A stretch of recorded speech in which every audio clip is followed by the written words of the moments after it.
Sekarang kita akan coba yang lain. Di sini ada question. Question ini biasanya gunakan juga bisa buat dengan polling. Di sini ditulis untuk soalnya, misalkan bertanya kepada siswa mau kelas online atau kelas offline misalkan. Di short answer ini bisa pilih short answer atau jawaban pendek, jadi jawaban esai tapi dalam bentuk pendek, atau berupa multiple choice, pilihan ganda. Kalau multiple choice tinggal ditulis kelas online, kelas offline, ini contoh aja ya. Kita juga bisa menambahkan file luar atau create dokumen dan lain-lain. Untuk yang ini sama ya, karena ini polling sifatnya, kita klik as. Nah, kita lihat di tampilan siswanya, refresh, ini tampilan siswa sudah muncul, diklik, langsung dipilih. Misalkan saya pilih yang kelas online, serahkan, atau return ya, jadi bahasa Inggrisnya kalau formatnya Google Classroom-nya settingannya bahasa Inggris, return. Kita refresh di tampilan ini, sekarang tampilan gurunya atau teacher-nya, kita klik, sudah ada satu orang yang join in. Nah, hasilnya sudah ada, muncul satu di sini. Siswa juga bisa melihat ya. Ini tampilan siswa. Nah, seperti itu. Oke, kita lanjut.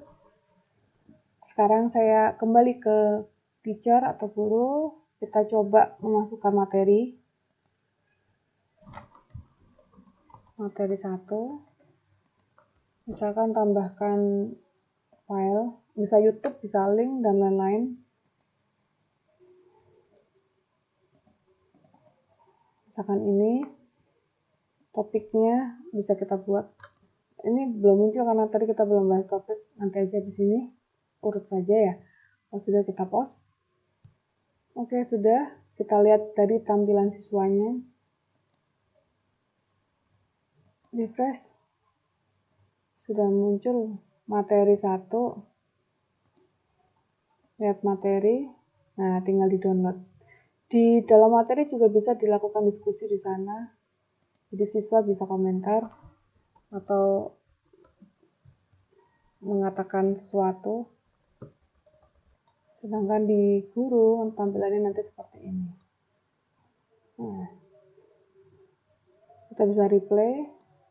Kita juga bisa hapus. Bisa juga nge-mute siswa ini biar nggak komen. Bisa replay. Sama-sama. Oke. Itu untuk materi. Jadi materi itu bisa kita upload banyak hal.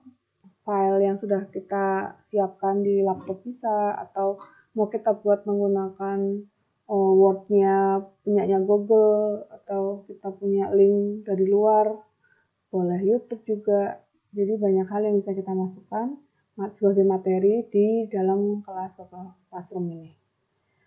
Lanjut, kita sekarang untuk reuse post ini, ya kita bisa menggunakan postingan yang sebelumnya sudah pernah kita buat. Dipilih kelas, di sini akan muncul postingan-postingan yang sudah pernah kita buat sebelumnya, baik yang sudah dipublish maupun yang masih sifatnya draft. Tinggal kita pilih ulang, misalkan tugas 1 ini saya gunakan ulang, pilih dulu tugas 1 terus reuse. Tinggal kita edit, saya ganti seperti ini, assign, nama tugasnya belum saya ganti. Nah, sudah muncul. Mungkin ini sebagai tugas 4, tugas 3 aja. Karena tadi yang satunya tugas 3-nya masih draft. Ini masih draft. Nah, sudah. Jadi, begitu cara kalau kita mau reuse post atau menggunakan kembali postingan yang sudah pernah kita buat.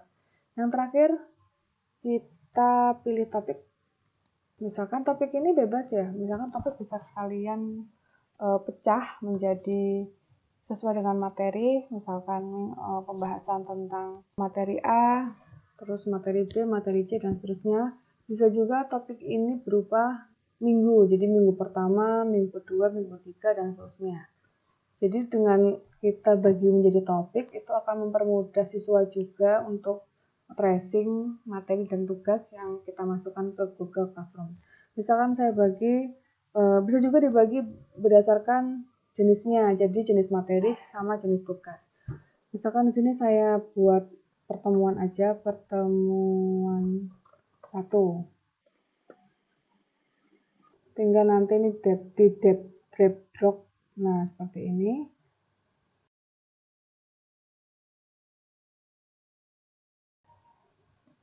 Jadi nggak masalah kalau udah terlanjur bikin soalnya belum dibuat topik, nanti tinggal di drag drop saja seperti ini.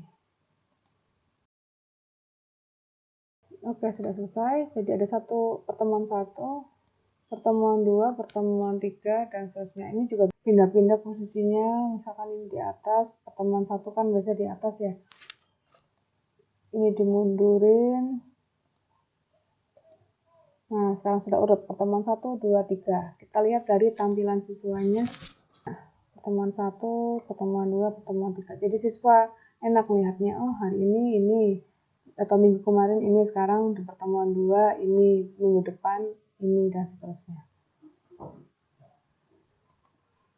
Itu adalah beberapa hal yang bisa kita lakukan di Google Classroom, mulai membuat soal, tugas, kuis, polling, materi, dan juga membuat topik. Nah, di tampilan guru ini ada grades atau nilai.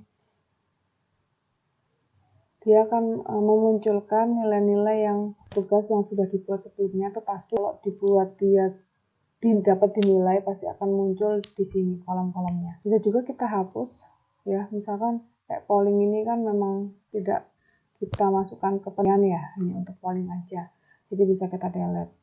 Jadi penilaian itu bisa dengan tadi caranya masuk langsung ke tugas tersebut, atau bisa juga dari sini grades. Jadi misalkan ini 10 di sini semuanya, terus habis itu pilih return all, jadi akan dieksekusi di bagian ini juga bisa.